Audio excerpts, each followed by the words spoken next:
December 10th, 2016. Fun times on a date with my family in San Francisco. These would be the last non-cancer memories captured on my phone.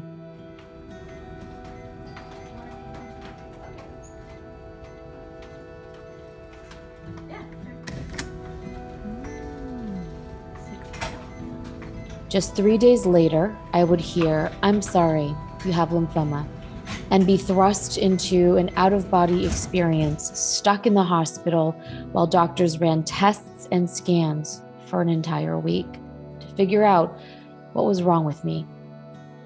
Stick your tongue right up for me. Okay. Now say E. E. E. See the little vocal cords, the upside or the V right there. Go E. E. Good. Alien-like images from dozens of tests and scans. This was the hardest period, not knowing what the diagnosis was and just trying to figure it out. Here's a screenshot of my patient portal. There were tests upon tests in under a week. I was poked and prodded constantly, including an excisional biopsy where I was fully under so they could remove and test a lymph node, to the bone marrow biopsy that only required local anesthesia before the, quote, drilling began. Now, this was all 5 years ago, so I've been in remission, no evidence of disease for 5 years, and for that, I am really grateful. This is basically a video diary that's a walkthrough of all the high and low lights that I've gone through, with the main goal of just sharing the top tips that I've learned throughout this process, throughout the years, and I really hope that it'll resonate with you and help you in a meaningful way. A lot of this is actually never before seen footage, in that I filed it away and forgot that it happened. And that's married with a lot of things that have happened in just the recent last couple of years of survivorship, feelings of anxiety and stress, and a lot of emotion, anxiety from scares of recurrences, and a lot of tears, working in a space where it can get pretty somber and where we've lost some pretty incredible people. But the main message of this video that I hope you take away with you is that you are not alone. Now, after speaking with hundreds of other people impacted by a cancer diagnosis, and I'm talking in-depth conversations, regardless of the cancer type, subtype, our age, our background, it doesn't matter. We really do share a lot of the same thoughts, feelings, and emotions. And so truly, you are not alone. We are definitely not alone. Mom, Dad, of course, Tim, with their coffee. Lots of gifts. They took back a whole bunch yesterday. So tip number 1, if you already have some test results, at least a partial diagnosis or a start of one, it may be faster to get care if you go to the hospital emergency department rather than try and schedule an oncology appointment. And that's what I did, and that did work for me.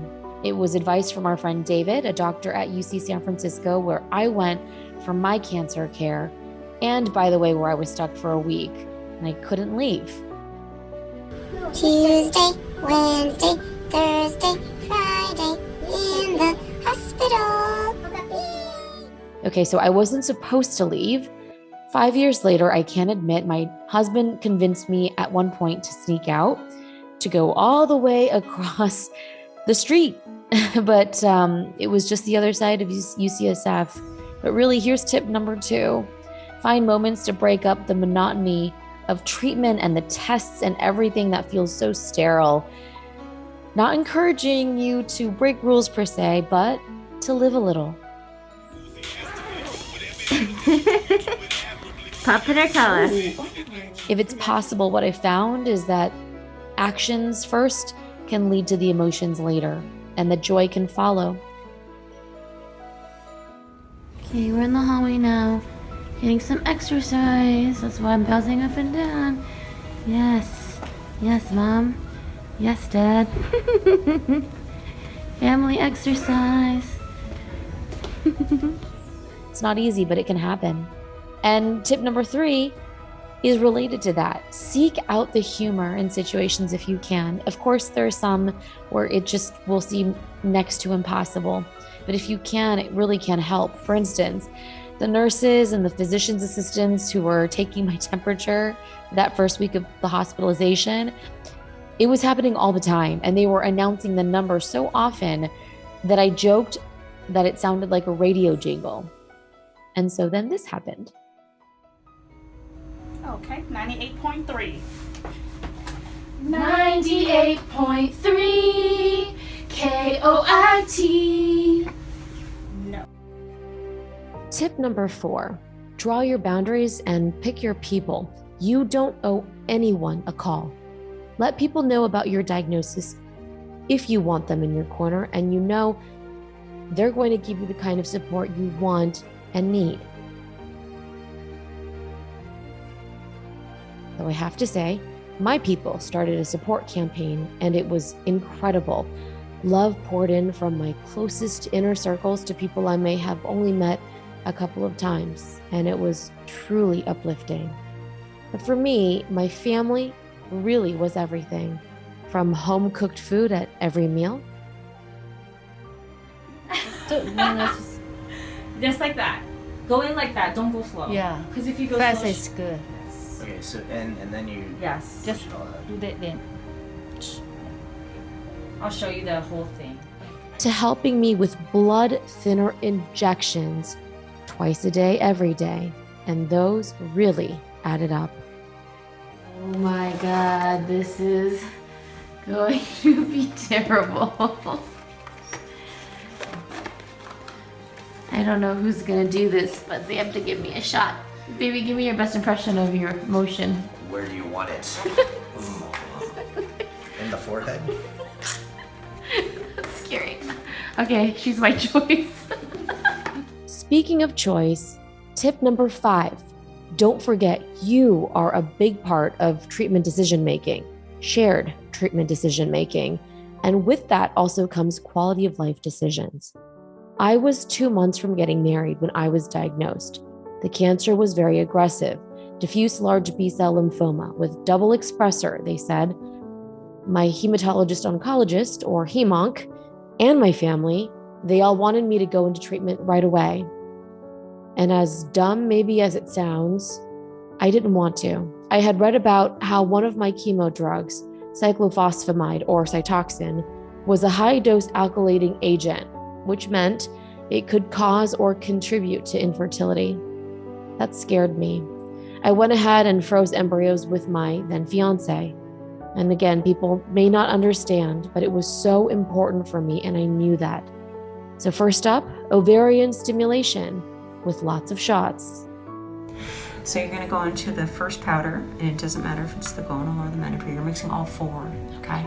But you're going to go in. Did you see already it's gone? Oh, wow. Yeah, see, so it mixes immediately. Okay. I got a lot of help with some of those shots. And then came the egg retrieval surgery. Can't wait for this to be over.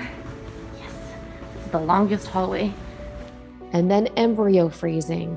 They did try to preserve my fertility during chemo by giving me a shot of Lupron beforehand. Spoiler alert, my husband and I were blessed with 2 children in the last few years without dipping into our reserve.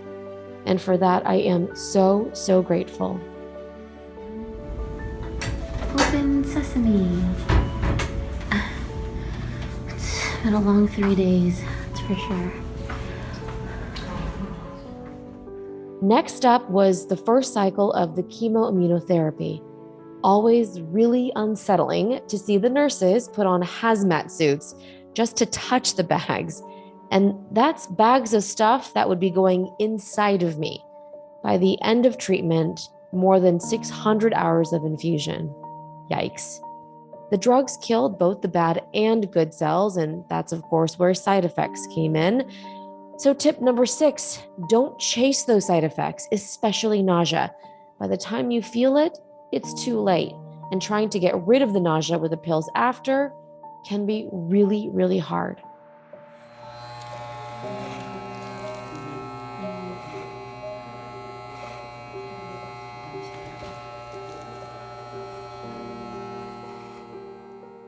One of the worst side effects and most well known is, of course, the hair loss. Many other patients I spoke with who also lost their hair due to chemo shared the same sort of experience as me.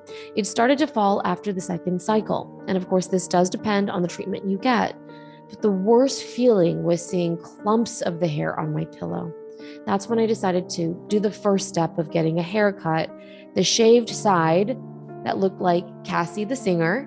It's a style I wouldn't have ever gotten on my own. And I never wore the real human hair wig I got that cost a ton. It was too itchy for me. So I liked the hair that was attached to the baseball cap because the top was so much more comfortable. That material actually felt okay. Speaking of feeling okay or not, tip number 7, this experience is not going to be a straight line, and that is okay. Anxiety is natural to have.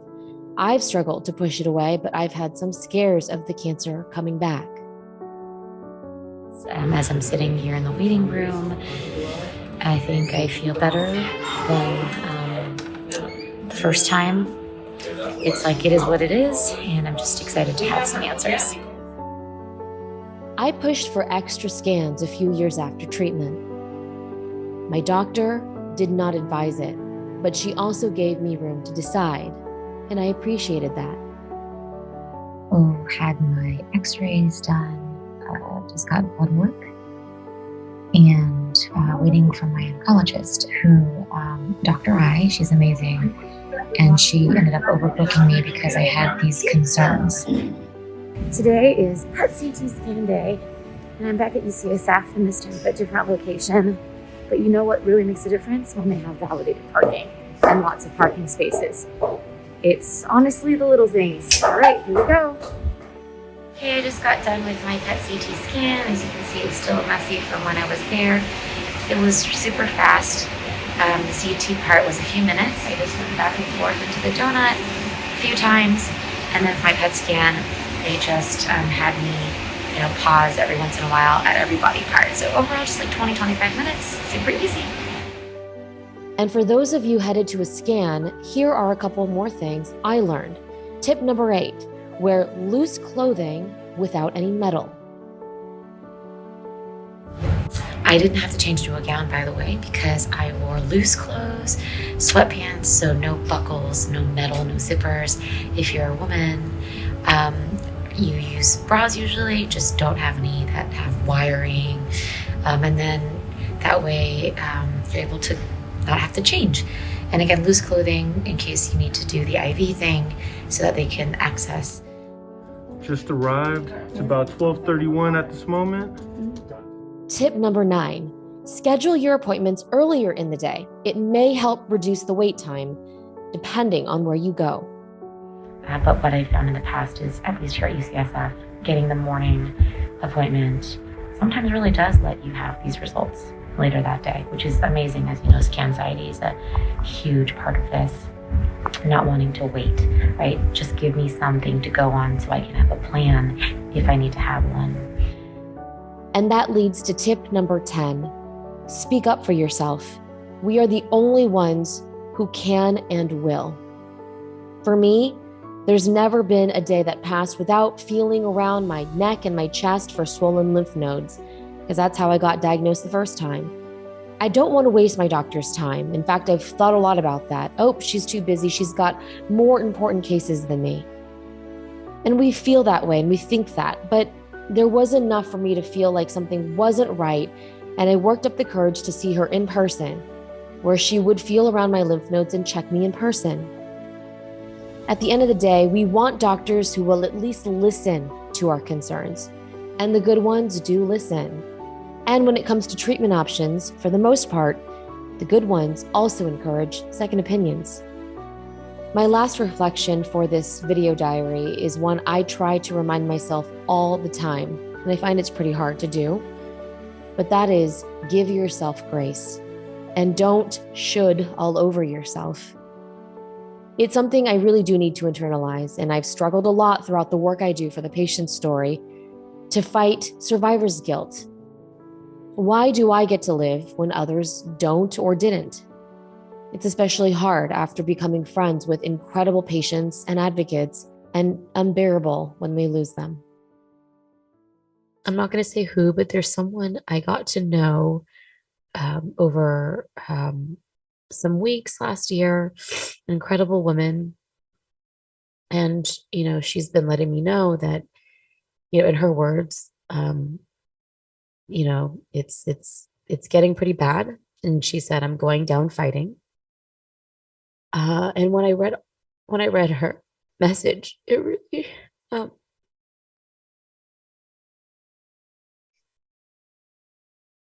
it really stung, because it's not, it's happened multiple times in the last few years that I've been working on this, and it just gets hard, I think.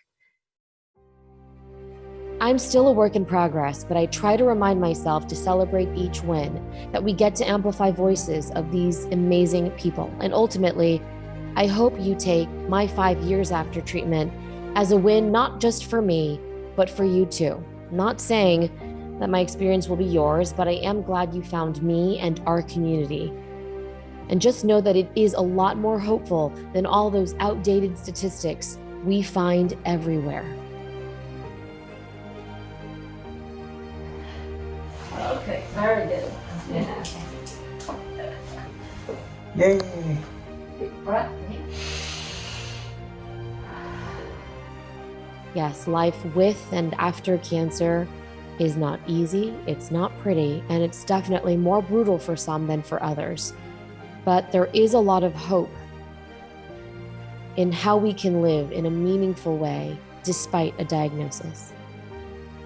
I celebrate these 5 years not just as chemo and cancer-free, but with gratitude, because I'm also celebrating the 5th anniversary of our marriage.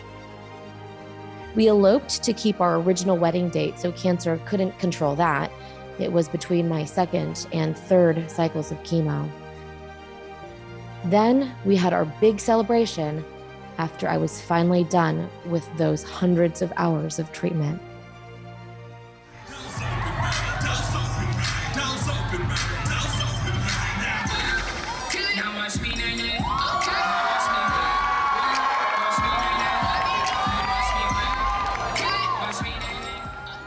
Those were some really fun times. And just in case you didn't catch that, it's a wedding family dance battle. And I'll never forget all that love that day. And I hope you never forget the message that really is the most important one here. And that is, throughout whatever experience in cancer and in life in general, to give yourself grace. See you next time.